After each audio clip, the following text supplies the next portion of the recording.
அனைவருக்கும் வணக்கம். நம்ம தினமணி செய்தித்தாளில் இருக்கக்கூடிய முக்கிய செய்திகள் என்ன இருக்குது அப்படிங்கிறத பார்ப்போம்.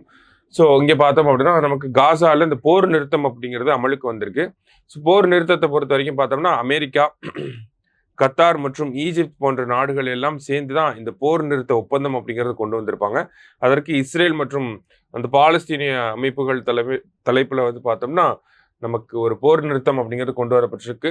என்ன பண்றாங்க அப்படின்னு பார்த்தோம்னா, 2 பக்கங்களும் இருக்கக்கூடிய பிணை கைதிகளை வந்து பரிமாற்றம் செஞ்சுக்க போறாங்க. அதே மாதிரி இஸ்ரேல் அவங்களுடைய ராணுவ வீரர்கள் வந்து பாலஸ்தீன்ல இருக்காங்க இல்லையா, காசா பகுதிகளில் அவங்கள வந்து திரும்ப பெறணும் அப்படிங்கிறது தான் அதில் இருக்கக்கூடிய முக்கிய அம்சங்களாக இருக்கு.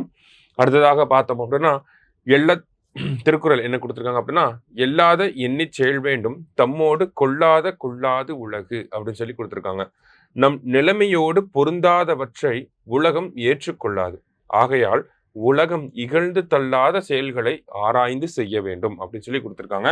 ஸோ உலகத்துக்கு ஏற்றவாறு நம்மளுடைய நடவடிக்கைகள் இருக்கணும்.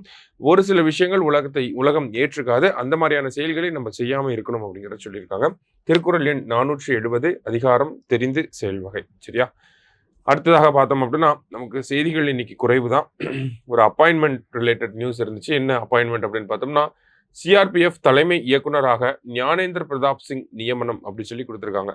சிஆர்பிஎஃப் அப்படிங்கிற இந்த அமைப்பை பொறுத்த வரைக்கும் பார்த்தோம்னா இந்தியாவில் 1949ஆம் ஆண்டு, ஓகேங்களா, 1949 வந்து சிஆர்பிஎஃப் சட்டம் அப்படிங்கிறது கொண்டு வரப்பட்டிருக்கும். அதற்கு கீழே இருக்கக்கூடிய ஒரு அமைப்பு தான் CRPF, central reserve police force அப்படின்னு சொல்கிறோம்.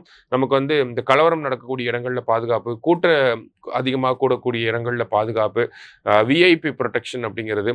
அடுத்ததாக பார்த்தோம்னா நமக்கு சென்ட்ரல் கவர்மெண்ட் எஸ்டாப்ளிஷ்மெண்ட்லாம் இருக்கும். இப்போ நேஷனலைஸ்டு பேங்க் இருக்கும், அடுத்த ஏர்போர்ட், இந்த மாதிரியான அம்சங்கள்லாம் இருக்கு இல்லையா. ஸோ இங்கெல்லாம் வந்து பாதுகாப்பு வழங்குறது, எலெக்ஷன் டைமில் வந்து பாதுகாப்பு வழங்குறது, லெஃப்ட் விங் எக்ஸ்ட்ரீமிசம் அப்படின்னு சொல்லுவாங்க, இந்த மாவோயிஸ்ட், நக்சலைட் அவங்களுக்கு எதிரான நடவடிக்கைகளை மேற்கொள்றது, ஓகேங்களா, டெரரிஸ்ட் அந்த லெஃப்ட் விங் எக்ஸ்ட்ரீமிசம்க்கு எதிரான ஆப்ரேஷன்ஸ் எல்லாம் வந்து பண்ணுறது, இது எல்லாமே பார்த்தோம்னா சிஆர்பிஎஃபோட ரோலுக்கு கீழே நமக்கு வரும். சரிங்களா? என்ன மாதிரியான பணிகளை பண்ணுறாங்க அப்படிங்கிறதையும் நம்ம தெரிஞ்சுக்கணும். அதனால தான் அதெல்லாம் நம்ம பார்க்கணும். ஸோ இதெல்லாம் தான் இவங்களோட பணிகளாக இருக்குது.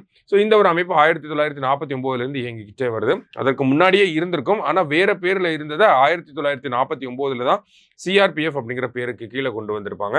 ஸோ அதனுடைய தலைவரை பொறுத்த வரைக்கும் தலைமை இயக்குனர் அப்படின்னு சொல்லுவாங்க. அந்த தலைமை இயக்குனராக யாரை நியமனம் செஞ்சிருக்காங்க அப்படின்னு பார்த்தோம்னா நமக்கு ஞானேந்திர பிரதாப் சிங் அவர்களை வந்து நியமனம் செஞ்சிருக்காங்க. சரியா? அடுத்ததா பார்த்தோம் அப்படின்னா இந்தியா விளையாட்டுத்துறையில இன்னொரு சாதனையை படைச்சிருக்காங்க. என்ன அப்படின்னு பார்த்தோம்னா கொக்கோ வேர்ல்டு கப் அப்படிங்கிறது இந்தியாவில் நடைபெற்றுச்சு. இதுல இந்திய அணிகள் உலக சாம்பியன் அப்படின்னு சொல்லி கொடுத்துருக்காங்க.